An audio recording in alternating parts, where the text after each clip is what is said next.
क्या हुआ तुम्हारे 4 गैया ज्यादा हैं, तो जात पात हमसे बढ़ना है, तुम्हारी जाति वाति हमसे कोई बड़ी नहीं है, 4 गैया तुम्हारे अधिक हैं, इससे तुम हमसे बड़े नहीं हो जाओगे। तो सख्य में बराबरी का दर्जा रहता है, अपने को बराबर मान करके भगवान के आराधना करना, यह सख्य रस है। अर्जुन इस रस के साथ उपासना करते थे, भगवान के साथ खाने में, उठने में, बैठने में समान व्यवहार अर्जुन करते थे।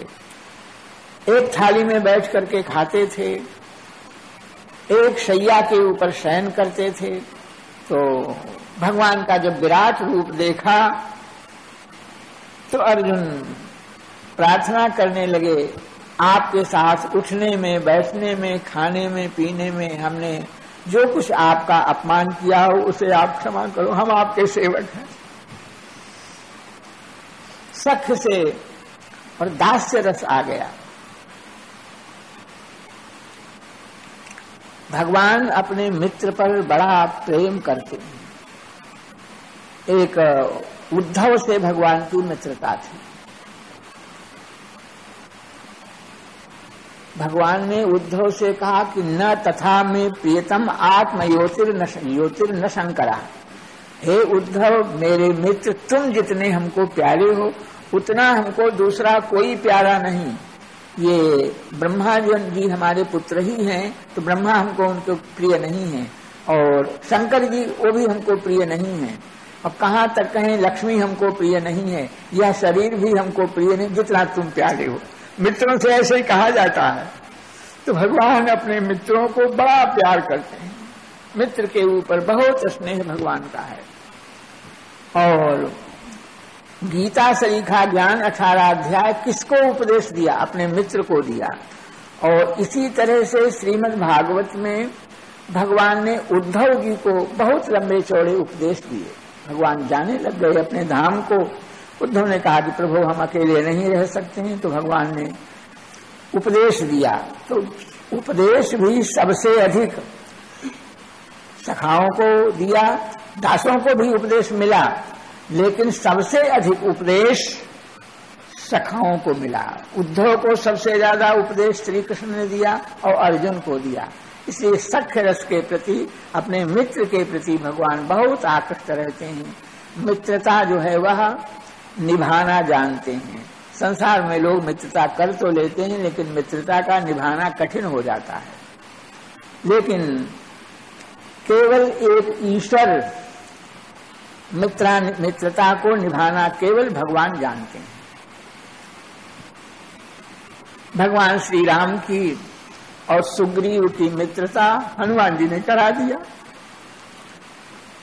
अग्नि को प्रकट करके, साक्षी दे करके, हवन करके और मित्रता हो गई। लेकिन मित्रता को सुग्रीव निभा नहीं सके, भगवान श्री राम ने निभाया मित्रता को। तो मित्रता का निभाना भी भगवान का ही काम। जीव मित्रता को निभा नहीं सकता है, तो भगवान मित्रता को निभाते हैं। जीव विमुख हो जाए तो भी भगवान उसको अपनी ओर आकृष्ट करके बुला लेते हैं। भगवान ने मित्रता करने के बाद बाली को मार दिया और सर्वस्व सुग्रीव का छिन गया था। राज्य मिल गया, स्त्री मिल गई, सब कुछ मिल गया, भोगने में आसक्त हो गए, भगवान को भूल गए। भगवान जंगल में रह रहे हैं, पहाड़ पर रह रहे हैं, पर्णकुटी में रह रहे हैं, तो सुग्रीव को यह ध्यान नहीं है कि कुटी टपकती होगी, फल फूल मिले कि नहीं मिले खाने को। इस तरह से अपने भोगों में आसक्त हो गए, राम जी को भूल गए। तब भगवान ने कृपा किया, भगवान उनको नहीं भूले। भगवान ने लक्ष्मण को भेजा, लक्ष्मण जी ने जाकर के सावधान किया, भयभीत किया, और फिर जो है सुग्रीव भगवान की शरण में आ गए। तो मित्रता का निभाना भी परमात्मा ही अच्छी तरह से जानता है। जीव जो है वह मित्रता करके निभाना नहीं जानता है, क्योंकि संसारी है, विषयासक्त है। और भगवान जो है वह मित्रता निभाना जानते हैं। मित्रों के लक्षण तुलसीदास ने लिखे हैं, अन्य शास्त्रों में भी लिखे गए। मित्र किसे कहते हैं? तो पापा निवारयते, जो पाप से बचा दे, अयोजयते हिताय, जो कल्याणकारी मार्ग है उसके ऊपर चलावे, पाप से बचावे, पुण्य कर्म करावे। और गुह्यम निगूहति, कोई छिपाने योग्य बात है तो उसको छिपावे। और गुणान प्रकटी करोति, गुण जो है उनको प्रकट करे। और आपदगतम न जहाति, आपत्ति पड़ने पर त्याग न करे। और ददाति काले, समय पड़ने पर अन्न धन जो कुछ है दे करके उसके साथ उपकार करे। तो यह साध सज्जन जो है उनकी यह मित्रता है। और दुष्टों की मित्रता एक होती है, पुरा साधुवत भाति। दुष्ट मित्र जो रहता है तो वह सामने साधु की तरह, हित चिंतक हित की तरह मीठी मीठी बातें कहेगा। अपरोक्षे करोत्यर्थ नाशम हताशा, पीठ पीछे निंदा करेगा, बुराई करेगा। सामने चापलूसी करेगा, बड़ाई करेगा, और पीठ पीछे निंदा करेगा। उसका चित्त कैसा होता है तो भुजंग प्रयातो पमम जस्य चित्तम, सर्प की गति के समान जिसका टेढ़ा चित्त है। सर्प की गति टेढ़ी होती है, ऐसा जिसका चित्त है। त्यजेत्तादृशम दुर्विनीतम कुमित्रम, ऐसे कुमित्र का त्याग कर देना चाहिए, उससे मित्रता नहीं करनी चाहिए। कुमित्र को त्याग कर देना चाहिए। इस तरह भगवान ने सख्य रस में अपने मित्रों को सावधान किया, सन्मार्ग पर चलाया, बड़े बड़े उनको उपदेश दिए।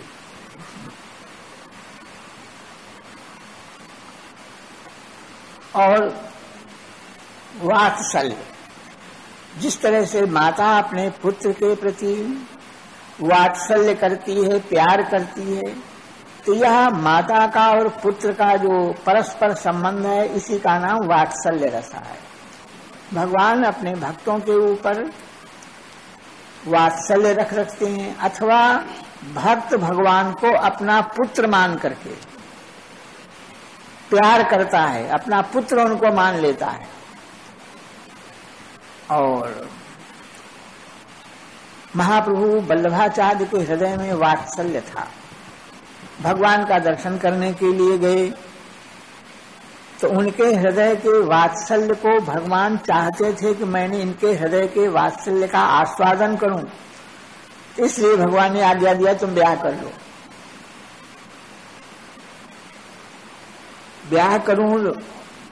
ब्याह करने के लिए भगवान ने क्यों कहा कि तुम्हारा जो वात्सल्य है वह हमको मिलेगा। बस महाप्रभु ने कहा कि ब्याह तो मैं कर लूंगा, लेकिन ब्याह तब करूंगा जब आप मेरे घर में पुत्र रूप से प्रकट होने का वचन दो। भगवान ने कहा कि मैं पुत्र बनकर के तुम्हारे यहाँ रहूंगा, तुम ब्याह करो। तो विट्ठलनाथ जी जो है वह उनके पुत्र हुए, साक्षात स्वयं भगवान ही विट्ठलनाथ के रूप में आए। और वल्लभाचार्य के हृदय का जो वात्सल्य प्यार था उसका अनुभव किया, उसका आस्वादन किया। और फिर उन्होंने तपस्या किया तो उनके 7 लड़के हुए विट्ठलनाथ जी के। तो 7 लड़कों में हर बालक में 5-5 वर्ष तक भगवान की कला रहती थी। 5 वर्ष तक वे भगवान ही रहते थे। इस तरह 7 लड़के हुए। 35 वर्ष तक लगातार वात्सल्य का अनुभव श्री विट्ठलनाथ गोसाई ने किया। एक बार जो है वह भगवान की आराधना विट्ठलनाथ जी के लिखा हुआ है कि जिस तरह से नंद बाबा बाल कृष्ण को प्यार करते थे, उसी तरह से विट्ठलनाथ जी और बाल गोविंद भगवान का प्यार करते थे। नंद बाबा की तरह लाड़ लड़ा करके प्यार करके भगवान को शैया भूषण बसन सब कुछ का प्रबंध करते और वात्सल्य रस की उपासना उनकी करते थे। भगवान जो है वह बालक की तरह दूध पिला रहे हैं, दूध पी रहे हैं कि नहीं, इसमें मीठा ज्यादा है, नहीं पीते हैं।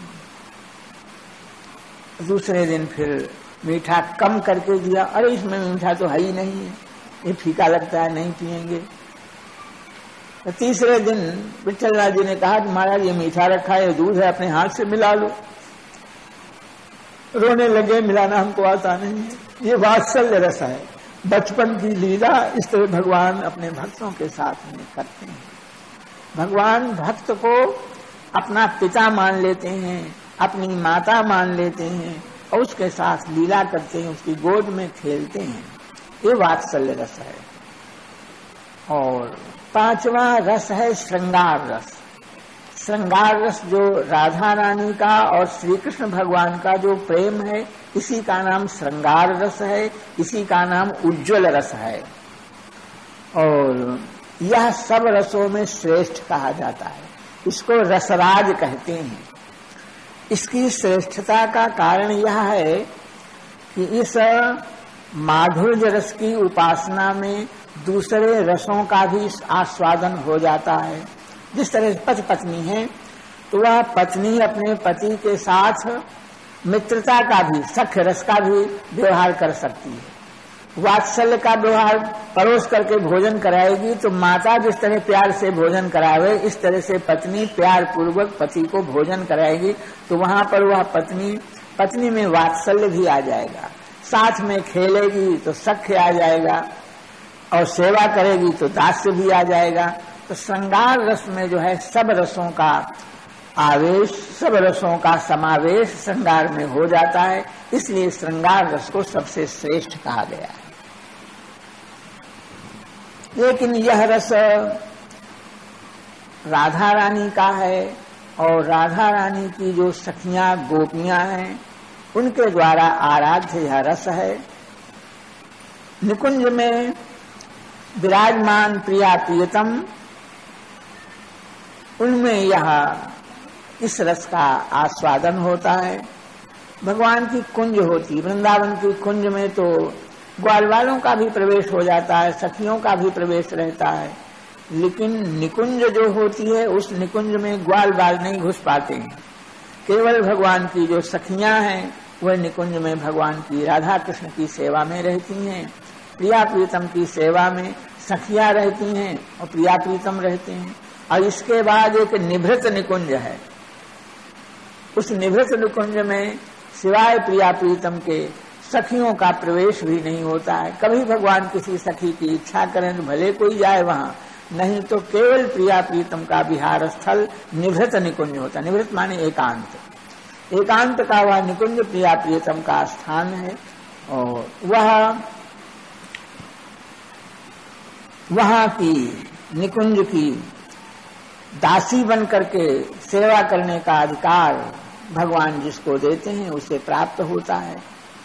इस तरह से उज्ज्वल रस के द्वारा भगवान की आराधना उपासना होती है। कभी कभी भगवान का वियोग अनुभव होता है। श्री किशोरी जी को भगवान का वियोग अनुभव होता है। तो वियोग में और संयोग में, संयोग है वियोग है, प्रियतम अपना अपने साथ है संयोग है, और प्रियतम अपने साथ नहीं है दूर है तो यह वियोग है। तो संयोग और वियोग दोनों में वियोग की महिमा ज्यादा है, संयोग की महिमा कम है।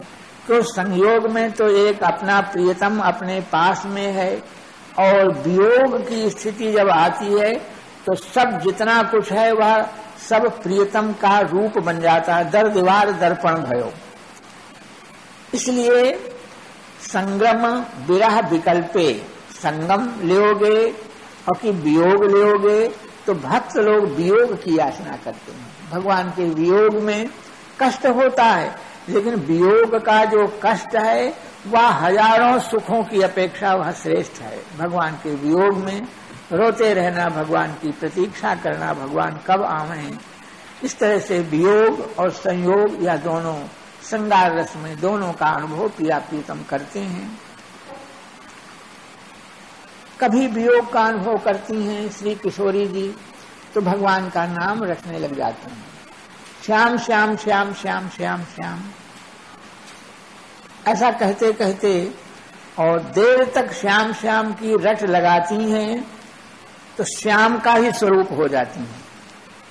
श्याम श्याम रटत प्यारी आप ही श्याम भई, स्वयं श्याम सुंदर। उनको यह भूल जाता है कि मैं राधा हूं। किसका ध्यान करोगे? तो उन्होंने कहा तुम्हें सबसे बढ़िया प्यारी वस्तु कौन है? सबसे अधिक जो प्रिय वस्तु हो उसका ध्यान आवेगा। बोले महाराज हमको तो हमारी भैंस प्यारी है। बोले अच्छा जा भैंस का ध्यान करना। गुफा में बैठ करके ध्यान करने लग गया। महात्मा का आशीर्वाद था तो ध्यान करते करते करते करते गुरु महाराज एक दिन पधारे, पूछा कि कहाँ गया? बोले महाराज वो तो गुफा से निकलता ही नहीं, गुफा में बैठा हुआ है, निकलता ही नहीं है। तो गुरु महाराज गुफा के द्वार पर गए, पुकारा, अरे बाहर आ जा। बोले महाराज कैसे आऊं? सींग मेरे अड़ रहे। भैंस का स्वरूप हो गया था, सींग मेरे अड़ रहे, कैसे निकलूं? गुरु महाराज ने समझ लिया कि हो गया सिद्ध। फिर भगवान का ध्यान उसको बता दिया। तो श्याम श्याम श्याम रटत प्यारी आपु ही श्याम है। स्वयं किशोरी जी श्याम सुंदर हो गई। अब उनको यह भूल गया कि मैं राधा हूं, मैं श्याम हूं, तो श्याम स्वरूप हो गई। जब तक राधा भाव था तो श्याम सुंदर के वियोग में व्याकुल थी, और श्याम बन गई तो राधा के विरह में व्याकुल होने लग गई। तब निकुंज में बैठी भई, पत्र लिखने की इच्छा हुई तो पत्र लिखने लग गई। भगवान के लिए वियोग में पत्र लिखा कि आपके वियोग में हमको कष्ट हो रहा है, आप जल्दी दर्शन दो। तो पत्र लिख लिया। अब पत्र लिख करके अब स्वयं श्री कृष्ण के वियोग में पत्र लिखा। तो पहले तो क्या हुआ था कि कृष्ण कृष्ण कहते कहते कृष्ण स्वरूप हो गई थी, और कृष्ण होने पर फिर राधा राधा राधा राधा कहते कहते फिर राधा ही भई राधिकाई है, फिर राधा ही हो गई स्वयं। और राधिका हो जाने पर अब सामने अपना ही लिखा हुआ पत्र रखा हुआ है। उस पत्र को देखा, ये पत्र कैसे आया? सखियों को बुला करके पूछा कि कोई रास्तागीर अभी आया था, उसके द्वारा ये पत्र आया है? तो नहीं, कोई रास्ता की नहीं आया। तो सखी पथिक न आयो तो पाती कैसे आई है? अपनी लिखी हुई पत्रिका है। यह गुरवी प्रीति, प्रेम की जो गहराई है। तो गुरवी प्रीति कहा न करावे, क्यों न होए गति ऐसी, कहा भगवान हित राम राय प्रभु, लगन लगे तो ऐसी। भगवान में लगन लगे तो इस प्रकार की लगन होनी चाहिए। ऐसा कह करके एक कवित्व में 5 रसों का वर्णन किया गया। इसके बाद भक्तमाल को 5 रस वाली कहा गया। तो 5 रंग के फूलों से और यह भक्तमाल बनी। 5 रस के भक्त हैं और वही मानो 5 प्रकार के फूल हैं। उनकी यह भक्तमाला बना करके नाभा सखी ने प्रिया प्रीतम को धारण करा दी। कोई भी माला कुछ देर पहनने के बाद उतारने के योग्य हो जाती है, उतार दी जाती है। लेकिन प्रियादास लिखते हैं कि धारी उर प्यारी किहूं करत न न्यारी। इस भक्तमाला को नाभा जी ने ठाकुर को पहनाया, ठाकुरानी को पहनाया। तो ठाकुर ठाकुरानी ने इस माला को पहनने के बाद इसको धारण कर लिया और फिर कभी उतारा नहीं। धारण करने के 2 भाव, धारण कर लिया अर्थात भक्तमाल के छंदों को कंठस्थ कर लिया, या प्रीतम ने, और कभी उसको उतारा नहीं, अपने गले से अलग नहीं किया, हमेशा उसको धारण किए रहते हैं भक्तमाल को। अयोध्या में कनक भवन एक मंदिर है, उस सीताराम जी विराजमान हैं, ऊपर शयन कुंज है। तो भगवान के शयन कराने का स्थान है। तो शयन कुंज में शयन की सब व्यवस्था की जाती है। तो सारी व्यवस्थाओं के बाद एक भक्तमाल का ग्रंथ वहां रखा जाता है।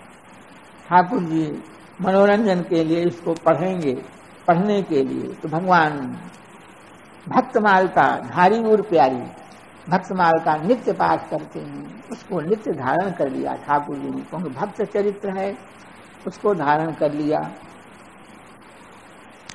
इस प्रकार पंचरस की भक्तमाल को धारण किया। आगे एक कवित्व में भूमिका में श्री प्रियादास जी महाराज सत्संग के प्रभाव का वर्णन करते हैं। संक्षेप में सत्संग की क्या महिमा है, सत्संग का क्या प्रभाव है, इसको कहते हैं। तो वे कहते हैं कि भक्ति तरु पौधा ताहि विघ्न डर छेरी हु को, तो बार गए विचार बार सींचो सत्संग सो। जिस समय अभी कहीं सत्संग में पहुंच गए, कुछ सुना, तो हृदय में भक्ति का अंकुर प्रकट हो गया। भगवान की कृपा से सत्संग करने में हृदय में भक्ति का अंकुर प्रकट हुआ, और वह पौधा बिल्कुल छोटा अभी है। तो छोटे पौधे को बकरी से डर होता है। छोटा सा कोई पौधा है तो बकरी अगर उसको खा लेगी तो बकरी के मुख की बदबू ऐसी होती है कि वह पौधा बिल्कुल मर ही जाएगा, फिर वह जिएगा नहीं।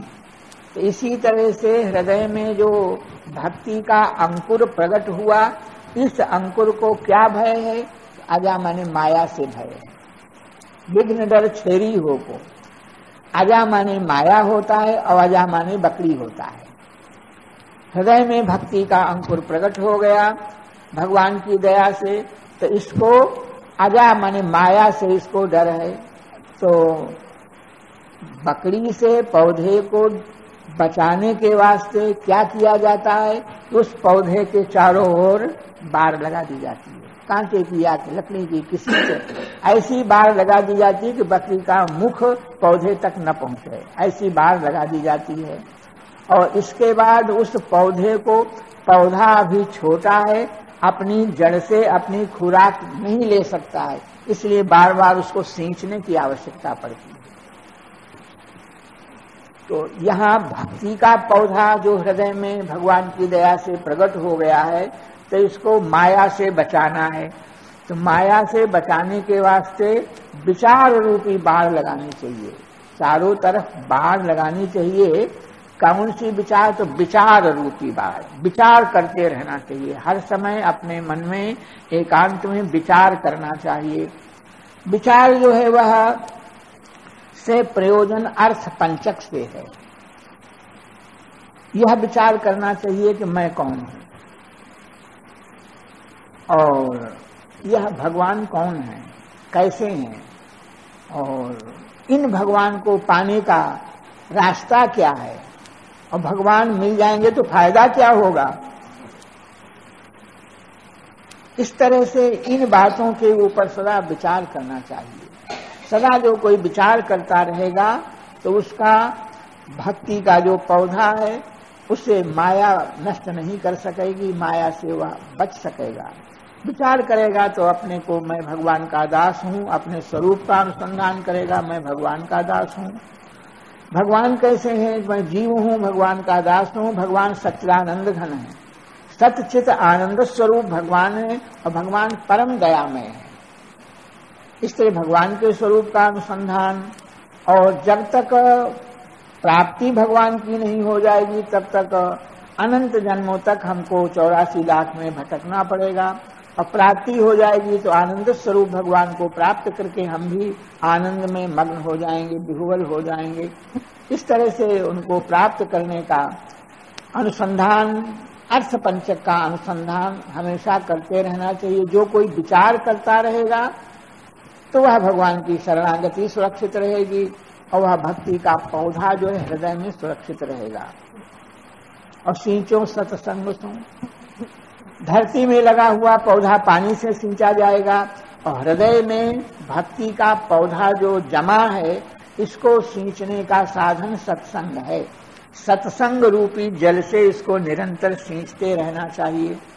निरंतर सत्संग से सींचते सींचते और यह लागो ही बढ़न, पौधा बढ़ने लग जाएगा। और गोदा चहुदिश कहन, नए वृक्ष को गोदा कहते हैं। तो वह चारों तरफ शाखाएं प्रशाखाएं ऊपर को बढ़ने लगी, चारों तरफ फैलने लग गई। तो वह वृक्ष जो है वह धीरे धीरे और बड़ा हो जाता है, और जब बड़ा हो जाता है तब जिस वृक्ष को एक दिन बकरी के बच्चे से डर था, उस पौधे में, उस पेड़ में हाथी को बांध दिया जाए तो हाथी घूमता रहता है, हाथी उस पेड़ को उखाड़ नहीं सकता। एक दिन तो बकरी के बच्चे से डर था, और धीरे धीरे सींचते सींचते सुरक्षित रखते रखते इतना बड़ा हो गया वृक्ष, इतनी भक्ति बढ़ गई कि काम क्रोध लोभ रूपी जो हाथी हैं वो उसमें बंधे रहे तो उसका कुछ बिगाड़ नहीं पाते हैं। भक्त जब तक साधक अवस्था है तब तक उसको सुरक्षा चाहिए, और सिद्ध हो गया भगवान की कृपा से तो सिद्धावस्था में किसी का भय नहीं रह जाता है। काम क्रोध लोभ रूप का भी भय नहीं रहता है। यह काम क्रोध हाथी हैं और यह भक्त के निकट आते भी हैं तो आते हैं तो उस पेड़ में बंधे भये झूमते रह जाते हैं, पेड़ को उखाड़ नहीं सकते, भक्ति का नाश नहीं कर सकते। काम क्रोध आदि जो है भक्त के पास आकर के कृतार्थ हो जाते हैं, यह भी जो है वह उनका उपयोग सदुपयोग हो जाता है, भक्ति रूपी पौधे को उखाड़ नहीं पाते हैं। परशुराम देवाचार्य निम्बार्क संप्रदाय के आचार्य थे। तो परशुरामपुरी सलेमाबाद वहां के महंत थे। आचार्य गद्दी है, बहुत सी गैया हैं, बहुत से साधु रहते हैं, तमाम संपत्ति है, अन्न भरा है, धन भरा है, बहुत बड़ी संपत्ति है। वहां के वो महंत थे। सभा में बैठते तो उपदेश देते। वे कहते कि माया सलीन तन सगो सगो न यह संसार, परशुराम या जीव को सगो जो सिरजनहार। यह माया के द्वारा प्रकट संसार की जो संपत्ति अपनी नहीं है, जीव की नहीं, हमारी नहीं है, और यह शरीर भी हमारा अपना नहीं है, और यह संसार हमारे संसारी लोग, संसार ये भी अपना नहीं है। अपना कौन है? तो जो संसार का सर्जन करने वाला सृजनहार परमात्मा, वह अपना है, कुछ अपना नहीं है। प्रायः यह श्लोक यह दोहा कहा करते। तो एक दिन सभा में एक कोई बाहरी महंत जी आए थे, बैठे थे, तो उन्होंने इस दोहे को सुना तो उनके मन में आया कि इतनी बड़ी संपत्ति के तो मालिक बने बैठे हैं और कहते हैं कि माया सगी न तन सगो। बड़ी विचित्र बात। तो इनका उपदेश, इनके कथनी करनी एक नहीं है, कथनी करनी एक होनी चाहिए। जो बात मन में है उसी को मुंह से कहना चाहिए और उसी के अनुसार शरीर से कर्म करना चाहिए। मनस्सेकम वचस्सेकम कर्मण्येकम महात्मनाम, उसे महात्मा कहेंगे। मन वाणी कर्म जिनमें एकता हो। और मनस से अन्यत, मन में कुछ और है, वचस से अन्यत, वाणी से कुछ कहता है, और कर्मण्य अन्यत, कर्म से दूसरी तरह का कर्म करता है। यह लक्षण दुरात्मा का है।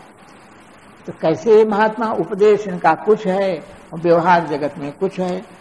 एकांत पा करके कहा, महाराज जी आप माया सगी न तन सगो ये कहते हो बार बार, लेकिन इतनी संपत्ति के मालिक बने बैठे हो, यह आपकी सगी नहीं तो इसके मालिक क्यों बैठे हो, क्यों बने हो? आपकी है इसीलिए इसके स्वामी बने बैठे हो। तो जब यह अपना संसार नहीं है तो इसके चक्कर में क्यों फंसे हो? तो परशुराम देवाचार्य ने हाथ जोड़ा, बोले महाराज बहुत अच्छी सलाह आपने दी, हम तो बेकारे चक्कर में पड़े हैं, आपने सलाह दे दिया तो मैं इस स्थान को छोड़ करके अब जंगल में चल करके भजन करूंगा। आप चलना चाहो तो आप भी साथ है, चलो चलो जंगल में भजन करेंगे।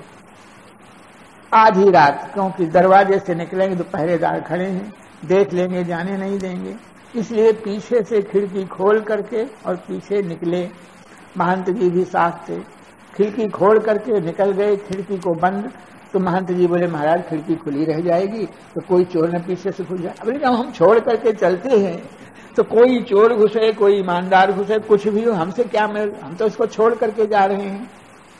इस तरह से खिड़की से बाहर निकल करके चलने लग गए, भागने लग गए, भागते भागते सवेरा हो गया। तो सवेरे महंत जी महाराज थे, उनको भूख लग गई और महंत जी परशुराम देवाचार्य वहीं एक सरोवर के ऊपर पहाड़ के किनारे आप आसन लगा करके, समय हो गया था भजन करने का, तो अपने भजन करने लग गए। महंत जी ने कहा, बोले महाराज आप तब तक यहाँ भजन करो, मैं गांव को जाता हूँ तो कुछ भोजन का प्रबंध करूं। गांव में गए, आटा मांगा उन्होंने और बाटी बनाई, भूख लगी थी इसलिए बाटी को खाया और महाराज जी के लिए भी 1-2 बाटी लेकर के वहां से चले। जब तक ये महंत जी आए नहीं थे, इसके पहले ही एक लाखा बंजारा वहां होकर के निकला।